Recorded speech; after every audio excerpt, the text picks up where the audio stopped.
Hello everyone. आज 7वां दिन है जिसमें हम JLO 2013 का पेपर 2 करा रहे हैं। पिछले 6 दिनों में 59 प्रश्न तक हम आपको करा चुके हैं। आज 60वें प्रश्न से शुरू करेंगे और 72 प्रश्न तक चलेंगे। चूँकि JLO पेपर 2 जो है आपका CPC और CRPC से संबंधित है, इसी से संबंधित 60वां प्रश्न आज का पहला प्रश्न हम लोगों का है। पूछा गया है दामदू पट का नियम किससे संबंधित है। तो आपको याद रखना है, ऑप्शन नंबर 2 सही है 60वें का। दामदू पट का नियम ब्याज से संबंधित एक नियम है। दामदू पट ब्याज से संबंधित एक नियम है। ऑप्शन नंबर 2 सही है 60वें प्रश्न का। फिर 61वें प्रश्न में पूछा गया कि बताइए अनुरोध पत्र क्या होता है। तो अनुरोध पत्र की बात पहले तो ये पूछा जाता है CPC में कहाँ है। तो CPC की धारा 77 में अनुरोध पत्र की बात हुई है और ये एक आनुषंगिक कार्रवाई है। दूसरी बात, कमीशन के बदले इसको निकाला जाता है। तीसरी बात, ये तब निकाला जाता है जब ऐसे साक्षी की हाजिरी के लिए निकाला जाता है जो भारत के बाहर रह रहा है। कहने का मतलब है 1, 2 और 3 पॉइंट तीनों ही इंक्लूड होते हैं धारा 77 में, इसलिए उपरोक्त सभी इसका आंसर है। 61वें प्रश्न का ऑप्शन नंबर 4 सही है। हमने अपने उत्तर में, जैसा कि हम बता चुके हैं, कि सारे वीडियो के साथ हम आपको एक हैंड रिटन नोट्स का ये PDF लगा के देते हैं जिसमें सारे उत्तर को हम पूरी तरह से लिख के देते हैं। जैसे इस 61वां जो प्रश्न आपके सामने है, इसका उत्तर इस तरह से लिखा है हमने कि सिविल प्रक्रिया संहिता की धारा 77 अनुरोध पत्र से संबंधित है। ये एक आनुषंगिक कार्रवाई है जो कमीशन निकालने के बदले ऐसे व्यक्ति की परीक्षा करने के न्यायालय द्वारा निकाला जा सकेगा जो ऐसे स्थान पर रह रहा है जो भारत के भीतर नहीं है। ये तमाम बातें, जो भी ज़रूरी मैटर होता है, पूरा एक्सप्लेन कर देते हैं हम। और जो जैसा कि हम बता चुके हैं, पूरा JLO का सिलेबस हम अपने पहले के वीडियोस में दे चुके हैं। उनकी प्लेलिस्ट हम बना चुके हैं अपने व्हाट्सएप ग्रुप पे, व्हाट्सएप चैनल पर। आप हमारे चैनल को सब्सक्राइब कर लीजिए, आपको सारा मैटर फ्री ऑफ कॉस्ट मिल जाएगा और सारे प्रीवियस ईयर के क्वेश्चन पेपर भी आपको सॉल्व फॉर्म में इस तरह से मिल जाएंगे।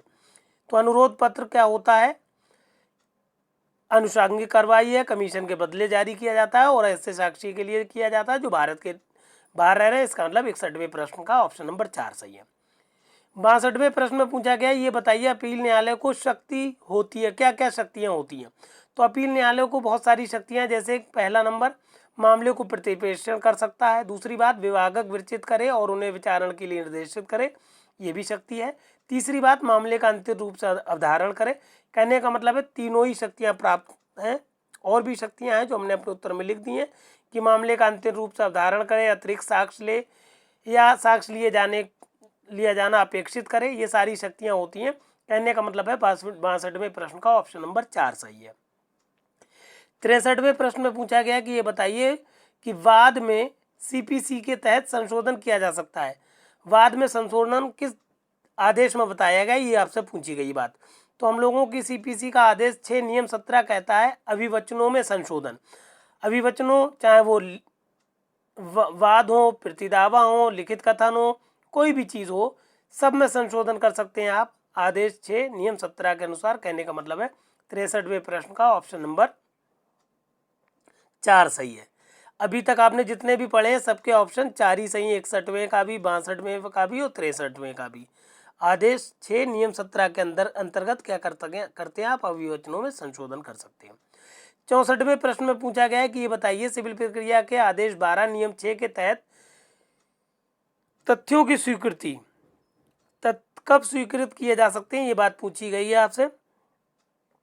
तो तथ्यों को आप क्या कर सकते हैं, अभिवचन में होना चाहिए, अन्यथा होना चाहिए, या तो अभिवचन में या अन्यथा। तो ऑप्शन नंबर 3 सही है 64वें प्रश्न का। हमने अपने उत्तर में लिख दिया है कि CPC के आदेश 12 नियम 6 के अंतर्गत तथ्यों की स्वीकृति या तो अभिवचन में हो सकती है या फिर अन्यथा हो सकती है। तो कहने का मतलब 64वें प्रश्न का ऑप्शन नंबर 3 सही है।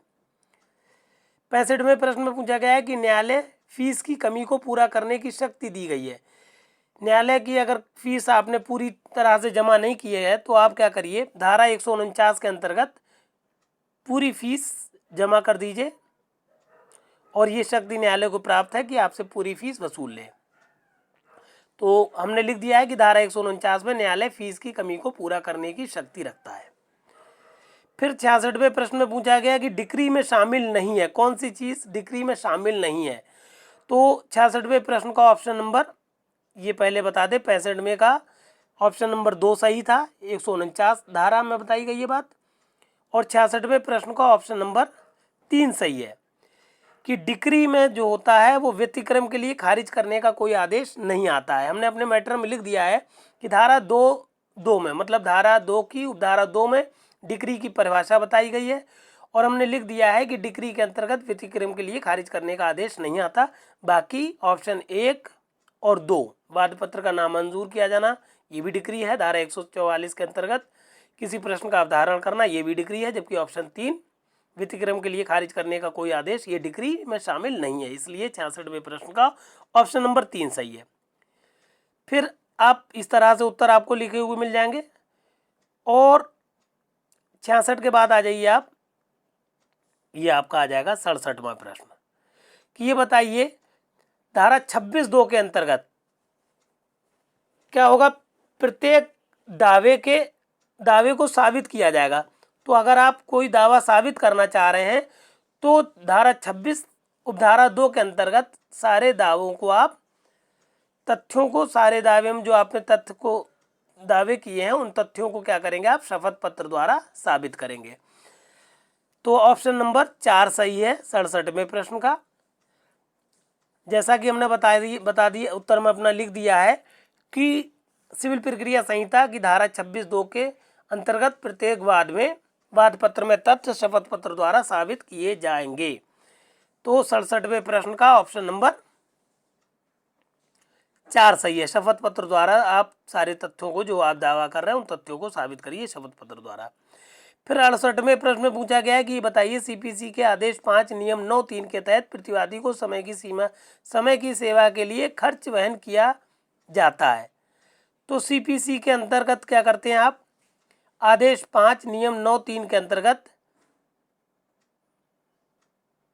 जो प्रतिवादी को समय मिला है उसका खर्चा कौन उठाएगा, तो वादी के द्वारा उठाया जाएगा। हमने अपने उत्तर में लिख दिया है कि सीपीसी के आदेश 5 नियम 9(3) के अंतर्गत प्रतिवादी को समय की सेवा के लिए खर्च वादी के द्वारा वहन किया जाएगा। तो 68वें प्रश्न का ऑप्शन नंबर 1 सही है। 67वें का ऑप्शन नंबर 4 सही था। अब आ जाइए 69 प्रश्न पर, 69वें प्रश्न पर एक बात पूछी गई है कि एक ही हित में सभी व्यक्तियों की ओर से एक व्यक्ति वाद ला सकेगा या प्रतिरक्षा कर सकेगा। आपसे पूछा गया है कहाँ पर ऐसा प्रावधान है कि एक ही हित रख रहे हों, बहुत सारे व्यक्ति हों, तो वो एक उनमें से कोई एक व्यक्ति वाद ला सकता है या प्रतिरक्षा कर सकता है। तो ये बात बताई गई है आदेश 1 नियम 8 में। कहने का मतलब है 69 का ऑप्शन नंबर 2 सही है। हमने अपने उत्तर में लिख दिया है कि सीपीसी के आदेश 1 नियम 8 के अंतर्गत एक ही हित में सभी व्यक्तियों की ओर से एक व्यक्ति वाद ला सकेगा या प्रतिरक्षा कर सकेगा। फिर 70वां प्रश्न में आपसे पूछा गया है कि ये बताइए सिविल प्रक्रिया संहिता के अंतर्गत निम्नलिखित में से कौन सा संयोजन सुमेलित नहीं है। तो कौन सा नहीं है ये बताना है, पहले तो समझ ले। इसका हमने बता दिया आपको 69 का ऑप्शन नंबर 2 सही था और 70 का 70वें प्रश्न का ऑप्शन नंबर 4 सही है, क्योंकि ये सुमेलित नहीं है। चौथा ऑप्शन जो है, जैसा कि देखें आप पहले ऑप्शन में बताएगा अस्थायी व्यादेश आदेश 39 में है, बिल्कुल सही है, ये सुमेलित है। कैविएट दायर करने के लिए 148 है, सही है। निर्धन व्यक्ति द्वारा वाद आदेश 33 में है, जबकि अपीलीय न्यायालय की शक्तियां जो हैं धारा 107 में है, ना कि 102 में, इसलिए चौथा ऑप्शन सही है क्योंकि ये सुमेलित नहीं है। फिर एक प्रश्न बहुत बार पूछा जाता है कि एक्स दिल्ली में रहता है, वाई के विरुद्ध मानहानि जनक कथनों का प्रकाशन कलकत्ता में करता है, वाई एक्स के विरुद्ध दावा कर सकता है। तो हम लोगों के यहाँ सीपीसी की धारा 19 है, इसमें ये बताया गया है कि अगर कोई संपत्ति से संबंधित या शरीर से संबंधित कोई अपराध किया जा रहा है तो ऐसे अपराध की दशा में क्या कर सकता है कोई भी व्यक्ति ऐसी जगह पर वाद दायर कर सकता है जहां पर या तो दोष कारित हुआ है या फिर ऐसी जगह कर सकता है जहां प्रतिवादी निवास करता है। तो यहाँ पर आप देखें, चूंकि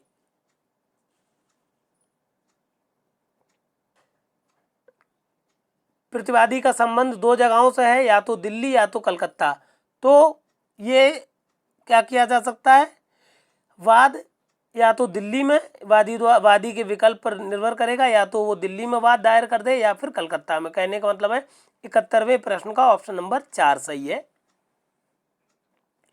फिर आखिरी प्रश्न पर आ जाइए, 72वां प्रश्न। ये पूछा गया, वाद पदों की रचना करना किसका कर्तव्य है? तो वाद पदों की रचना करना न्यायालय का कर्तव्य है। कहने का मतलब है 72वें प्रश्न का ऑप्शन नंबर 3 सही है। न्यायालय का कर्तव्य है कि वो वाद पदों की रचना करे। इस तरह से आपको हमने आज 10-11 क्वेश्चन करा दिए। 12 ये पूरा मैटर है जो आपका अनुमानित 10 मिनट हम लेते हैं डेली। इसमें हम आपको पूरा रिवीजन करा रहे हैं। जब तक आपका जेएलओ का एग्ज़ाम नहीं हो जाता है तब तक हम ये रिवीजन आपका कराते रहेंगे। 10-12 लास्ट ईयर के क्वेश्चन लेते रहेंगे और इस तरह से आपके सारे प्रीवियस ईयर के क्वेश्चंस डिस्कस हो जाएंगे और आपका रिवीजन भी हो जाएगा। और इस तरह से मैटर भी बना दिया जिससे आपको रिवीजन करने में आसानी हो जाएगी। मैटर को आप याद कर सकते हैं बाय हार्ट। उसके अलावा पूरा मैटर हम जेएलओ का दे चुके हैं, इसलिए आप सारे ज़रूरतमंद साथियों को ये मैटर शेयर ज़रूर कर दीजिए। और हमारे चैनल को अगर अभी तक आपने सब्सक्राइब नहीं किया तो प्लीज़ सब्सक्राइब ज़रूर कर लीजिए। धन्यवाद।